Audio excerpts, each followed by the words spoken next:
Hello students, welcome back again to social science class. Today we are going to start the second part of economics of class 9, chapter number 1, the story of village Palampur. इससे पहले इसका first part मैं बना चुका हूँ। इसमें हमने पढ़ा था एक इमेजिनरी गांव है पालमपुर, उसमें फैक्टर प्रोडक्शन कौन कौन से हैं, कौन कौन से इसमें ट्रांसपोर्ट चलते हैं, और साथ ही हमने इसमें पढ़ा था नॉन फार्म एक्टिविटीज़। तो ये आप जिन्होंने नहीं देखा पार्ट 1 इसका देख सकते हैं। Now we are going to start the second part, farming in Palampur. Palampur में फार्मिंग कैसे की जाती है। Here you see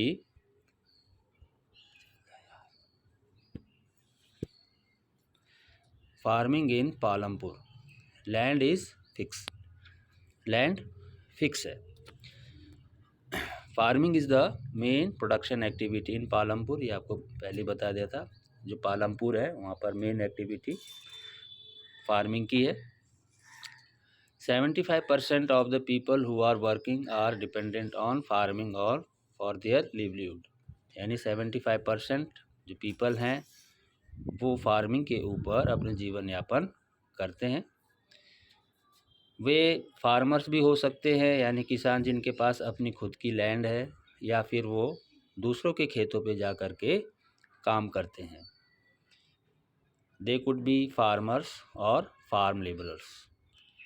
the well being of these people is closely related to production on the farms. ये सब प्रोडक्शन एक्टिविटीज़ में involve रहते हैं। But remember that there is a basic constant. इसमें कुछ रुकावट भी है in raising farm production. Farm production को बढ़ाने के लिए कुछ रेस्ट्रिक्शन है, because the land is fixed. Land area under cultivation is particular practically fixed. Land area इसमें फिक्स है, इसका प्रोडक्शन बढ़ाया नहीं जा सकता। Since 1960 in Palampur there has been no expansion in land. यानी कि जो 1960 तक था पालमपुर में, 1960 तक लैंड को एक्सपेंशन नहीं किया जा सकता था अंडर कल्टीवेशन के लिए। जितना लैंड है उसी में ही पैदावार की जाती थी। Clear. By then some of the wastelands in the village had been converted to cultivable land. यानी कि उसके बाद, यानी 1960 के बाद कुछ लैंड ऐसी थी जो वेस्ट लैंड थी, उसको कन्वर्ट कर दिया गया था कल्टीवेशन लैंड में। अब उसमें खेती की जाने लगी थी।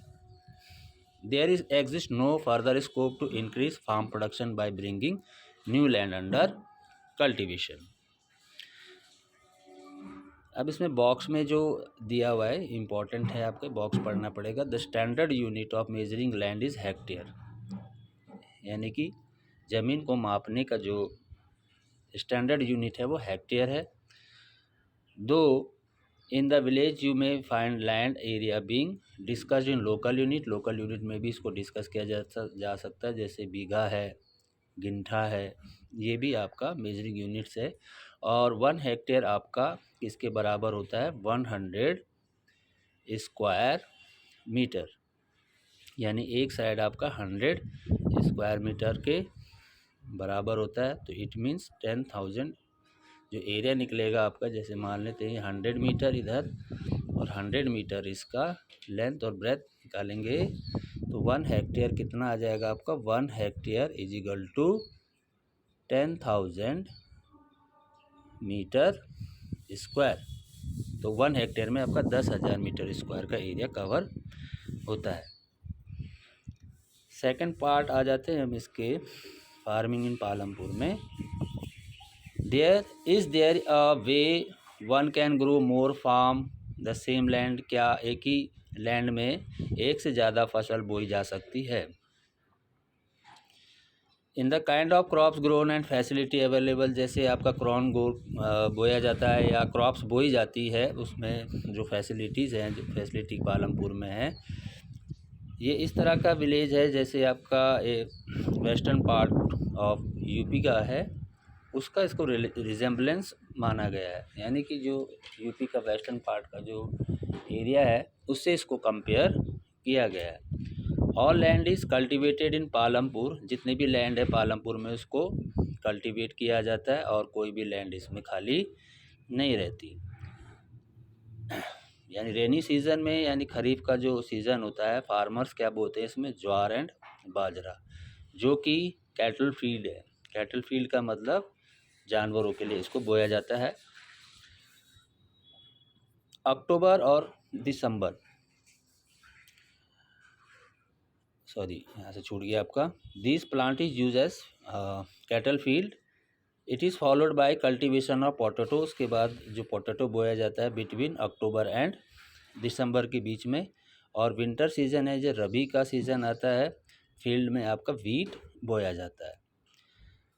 From the wheat produced farmers keep enough wheat for the family consumption. जो आपका प्रोड्यूस होता है, वीट का प्रोडक्शन होता है, तो फार्मर्स अपने पास अपनी फैमिली के लिए पर्याप्त वीट रख लेते हैं, गेहूँ रख लेते हैं, और जो बाकी बचा हुआ है सरप्लस उसको नियर बाय यानी कि जो रायगंज है वहाँ पर मंडी में ला करके उसको बेच दिया जाता है। A part of the land area is also devoted to sugar cane. और जो लैंड का पार्ट है उसको शुगर केन के लिए भी वहाँ पे बोया जाता है, यानी गन्ने के लिए, जो कि साल में एक बार उसकी कटाई होती है। और शुगर केन को रॉ फॉर्म यानी कि गन्ने को एज इट इज़ ला करके मार्केट में बेच दिया जाता है, या फिर उसका गुड़ बना करके उसको शाहपुर जो एक शहर है वहाँ पर व्यापारी को बेच दिया जाता है। अब इसमें मेन रीज़न दिखा हुआ है, the main reason why farmers are able to grow 3 different crops in a year in Palampur. ऐसा क्यों होता है कि एक ही सीज़न में फार्मर्स 3 से ज़्यादा अलग अलग पैदावार करते हैं, यानी फसल बोते हैं। ऐसा क्यों है? क्योंकि वहाँ पर वेल डेवलप्ड सिस्टम है आपका सिंचाई का, यानी सिंचाई की वहाँ पर सुविधा है। और साथ ही electricity came earlier in Palampur, और इलेक्ट्रिसिटी पालमपुर में पहले ही वहाँ पर पहुँच गई थी, जिसका प्रभाव, इट्स इम्पैक्ट देखो, its major impact was to transform the system of irrigation. Irrigation का जो सिस्टम था उसको ट्रांसफॉर्मर किया गया।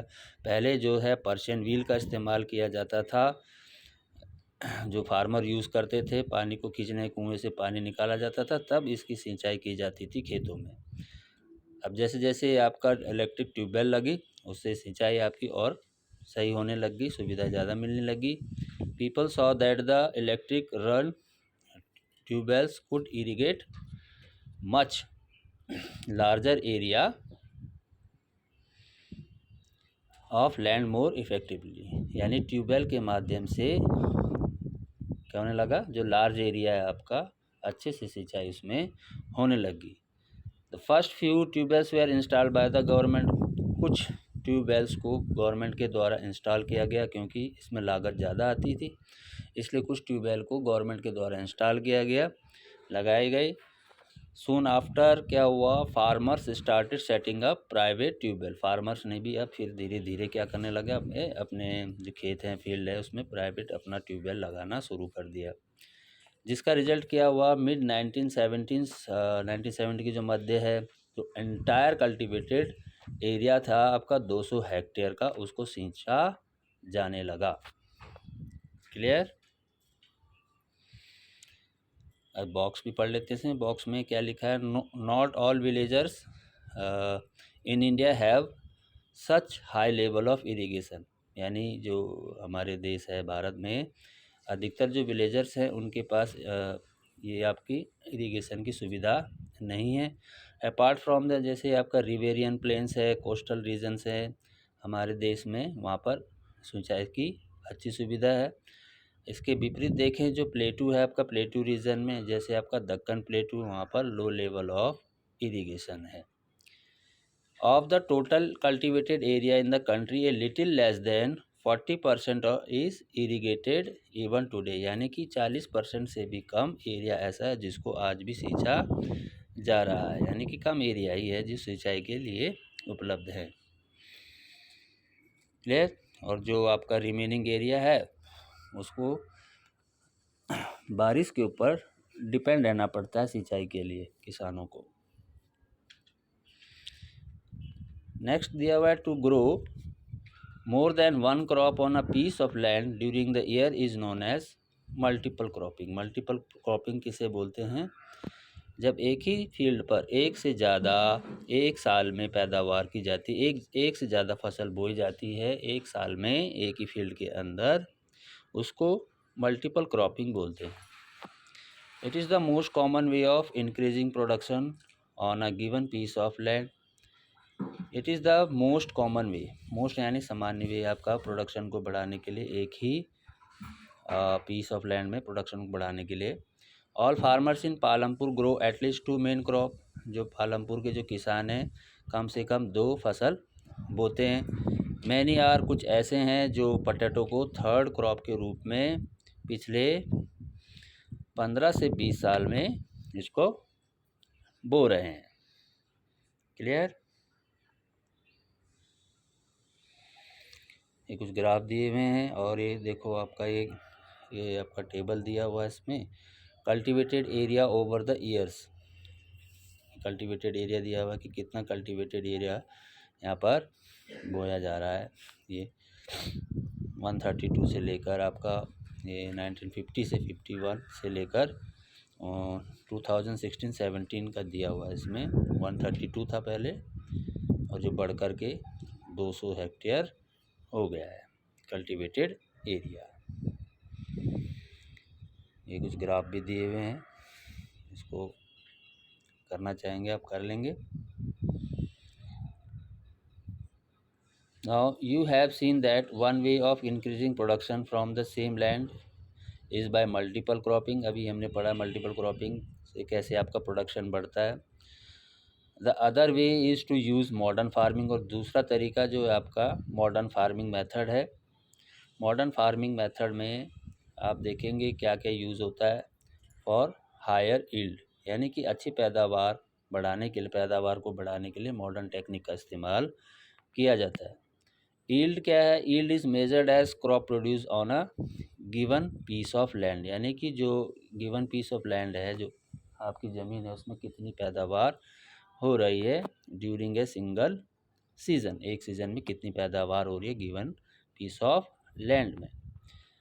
Till the mid 1960s the seeds used in cultivation were traditional ones, यानी 1960 के मध्य तक जो कल्टीवेशन के लिए सीड्स यूज़ की जाती थी वो ट्रेडिशनल फॉर्म था, जिससे कि आपकी जो पैदावार है बहुत ही कम होती थी। ट्रेडिशनल सीड्स नीडेड, जो ट्रेडिशनल सीड है, traditional seeds needed less irrigation. जो ट्रेडिशनल सीड्स यानी जो पारंपरिक खेती की जाती थी, बीजों का इस्तेमाल किया जाता था, उसमें सिंचाई कम लगती थी, पानी कम लगता था। और जो फार्मर्स हैं वो काऊ डंग का इस्तेमाल करते थे, गोबर का, और जो दूसरे नेचुरल मैन्योर है उसका इस्तेमाल करते थे as fertilisers. All these were readily available, क्योंकि ये आसानी से गांव में मिल जाते थे किसानों को। The farmers who did not have to buy them, जो बाज़ार से इन फर्टिलाइज़र्स को खरीद नहीं सकते थे। अब ग्रीन रिवॉल्यूशन के आने से क्या हुआ? द ग्रीन रिवॉल्यूशन, हरित क्रांति जिसे कहते हैं, in the late 1960s introduce, 1960 में इंट्रोड्यूस किया गया।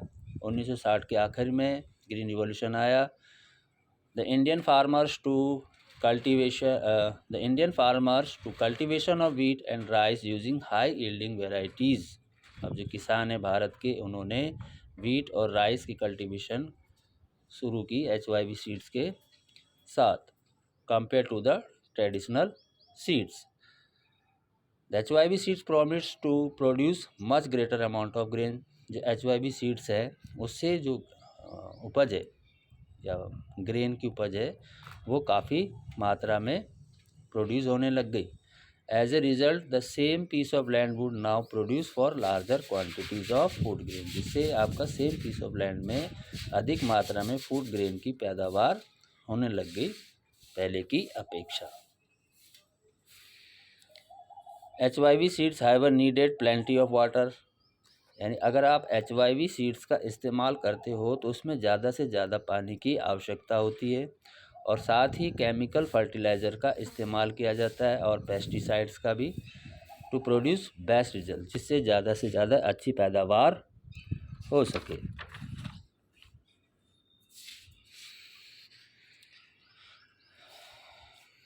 क्लियर? ये आपके मॉडर्न आपका टेक्निक दिया हुआ है, मॉडर्न फार्मिंग। HYV सीड्स हैं, फर्टिलाइज़र्स है, फार्म मशीनरी है, डीजल्स हैं, इरिगेशन फैसिलिटी कैनाल हैं, साथ ही आपका पम्प सेट्स हैं, इधर आपका इलेक्ट्रिसिटी दी हुई है, पेस्टिसाइड्स है, ये सारे मॉडर्न फार्मिंग टेक्निक्स हैं।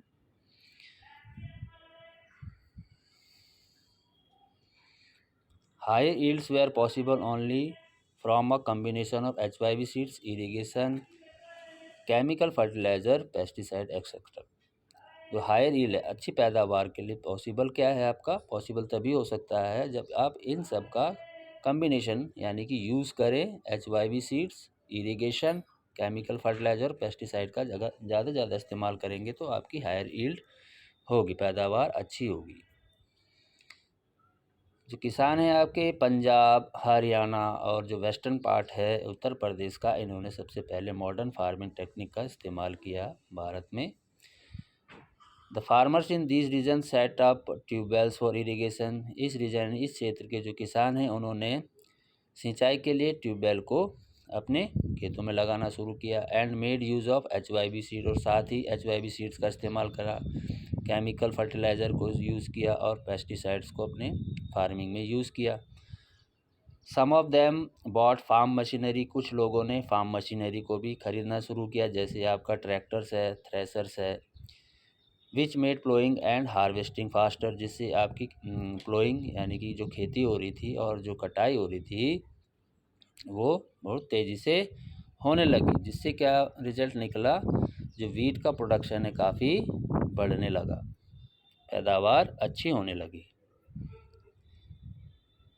इन Palampur the yield of wheat grown from the traditional varieties was 1300 kg per hectare, यानी 1 हेक्टेयर में पालमपुर में जब हम ट्रेडिशनल वेराइटीज़ को यूज़ कर रहे थे तो जो पैदावार हो रही थी वो 1300 kg ही हो रही थी। और जब HYV सीड्स का इस्तेमाल किया जाने लगा तो यील्ड का प्रोडक्शन बढ़ कर के 3200 kg पर हेक्टेयर हो गया। इट मीन्स 2.5 गुना पैदावार इसमें बढ़ गई by using the modern farming method. There was a large increase in the production of wheat. Farmers now had greater amounts of surplus. अब फार्मर के पास ज़्यादा से ज़्यादा सरप्लस प्रोड्यूस का बचने लगा और वीट को ये मंडी में यानी गेहूं को मंडी में ला करके बेचने लगे। जो सरप्लस प्रोडक्शन हो रहा था उसको मंडी में ला करके बेचने लगे। क्लियर? अब इसमें कुछ क्वेश्चन इसमें दिए हुए हैं, हमने डिस्कस किया अभी। What is the difference between multiple cropping and modern farming method, ये आपका इम्पोर्टेंट है, इसको आप कर लेंगे।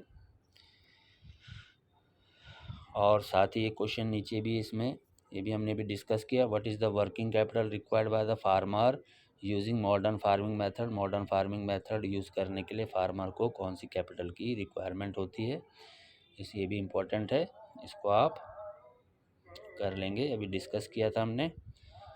ये production of pulses and wheat का टेबल दिया हुआ है।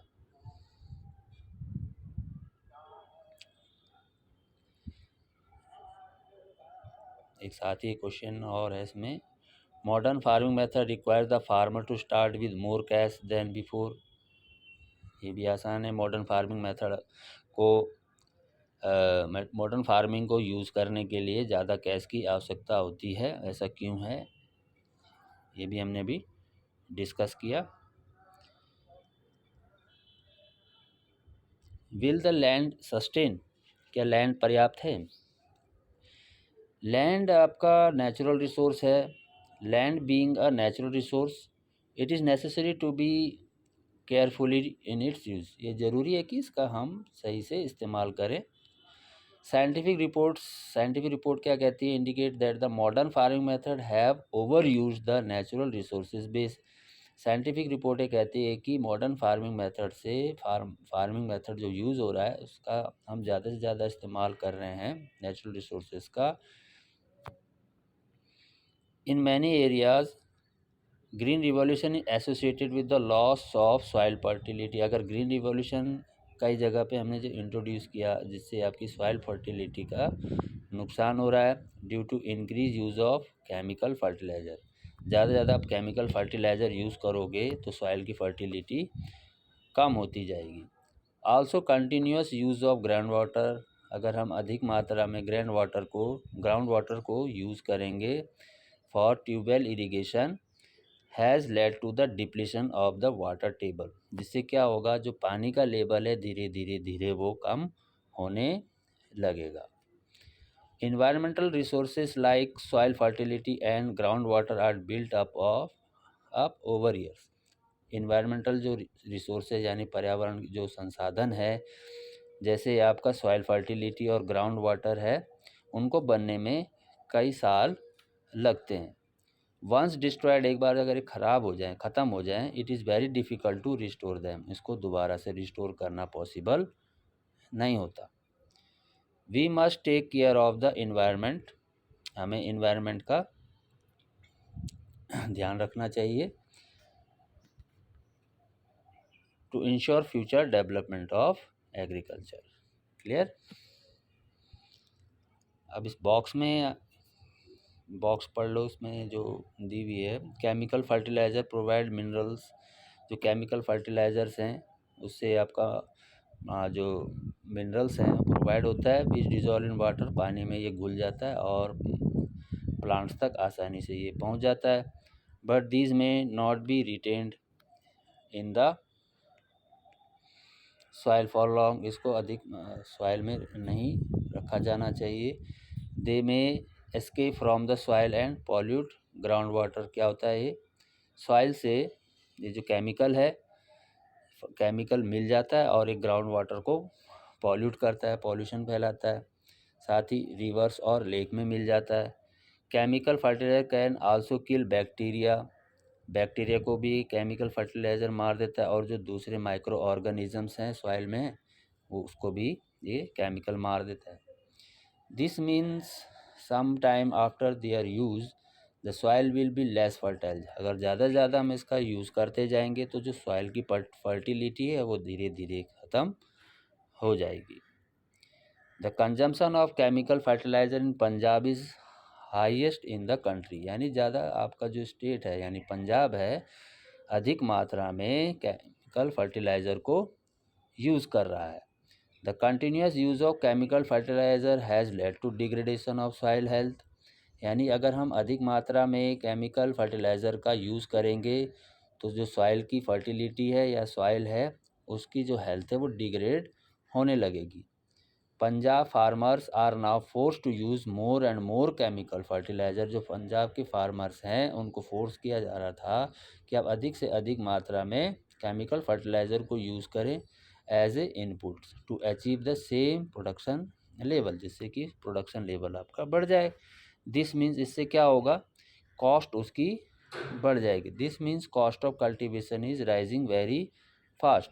यानी इसको काफ़ी महंगा आता है अभी, इसको खरीदने के लिए काफ़ी पैसे चाहिए होते हैं, जिससे आपका कॉस्ट ऑफ प्रोडक्शन या कॉस्ट ऑफ कल्टीवेशन इसका बढ़ जाएगा। क्लियर। तो आज के लिए इतना ही रखते हैं। Thanks for today. Watch this video, like share and subscribe my channel. Okay, thank you.